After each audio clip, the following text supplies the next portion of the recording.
There's a very interesting article in Newsweek. It is based on a national survey. And the headline of the article is, Americans don't want to fight for their country anymore.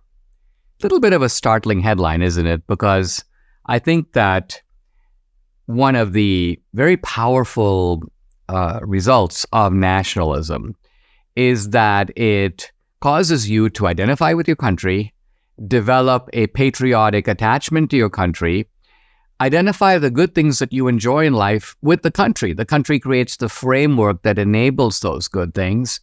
And then you go, well, look, because I believe in my country and I believe in what it stands for, I'm willing to even make, if necessary, the ultimate sacrifice. I'm willing to risk my life. And if I die for my country, I will consider that sort of an honor. I will have given my life for freedom. I will have given my life for the American way of life. I will have given my life for my family and my friends and the things that are dear to me. So this is a startling result, a startling survey that Americans don't want to do this.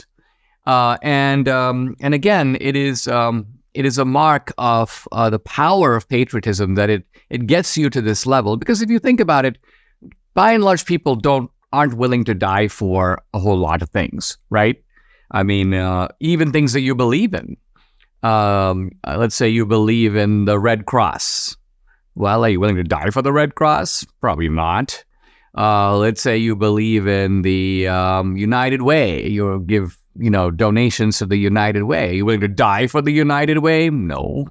Is anybody willing to die for the United Nations? I hope not. So even things that are important to you. I really like my car. Are you willing to die for your car? No. So by and large, there are very few things. Maybe you say, I'm willing to die for my faith. I'm willing to be a martyr. I'm willing to die for my country. But I can't think of, that's not a long list. It's like a list of 2, maybe 3 things. Your family, yes, your children. So it's a short list. And but it is a remarkable thing. And I think it's a particularly interesting thing for an immigrant, for somebody like me, because you're born in one country and you do have a certain kind of native attachment to it, right? That's the place you were born. It's very similar to being born into a particular family. You have a kind of natural attachment. It's not to say your family could have all kinds of problems, but after all, it's your family.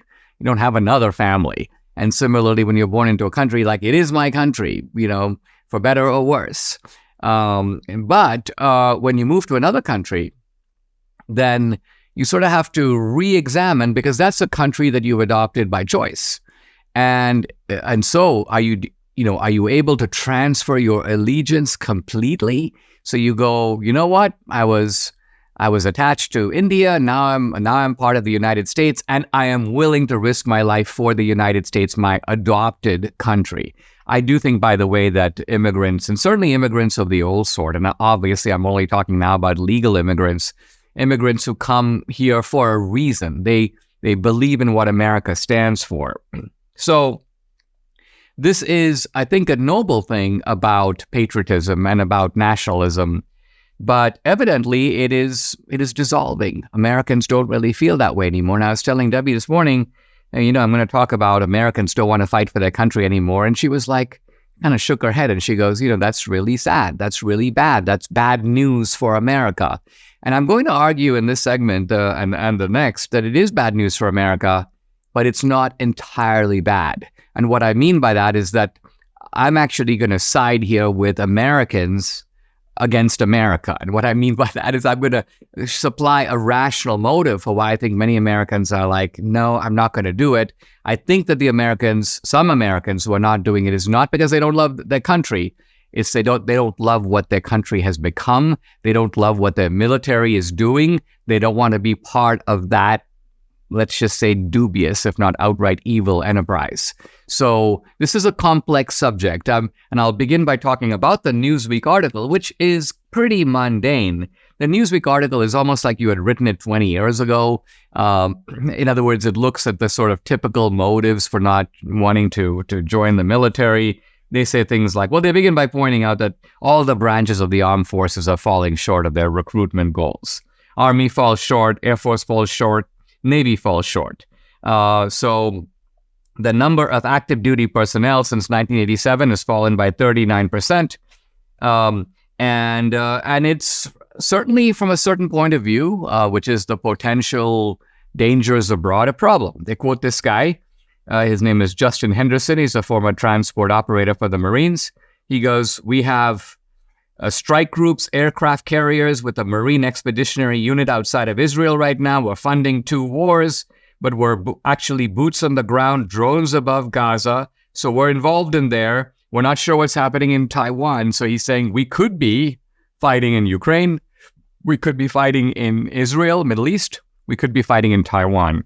And so he goes, so this is a very tumultuous time for us because we don't know what's going to happen. And the point being, at this critical moment, he's arguing Americans are like, we're not interested. We don't really want to be part of it.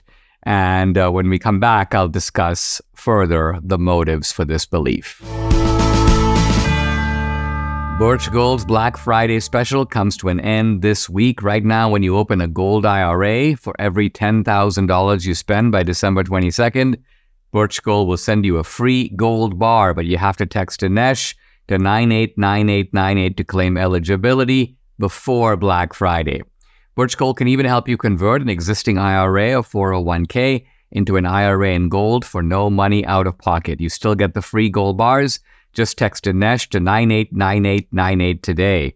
Look, when the national debt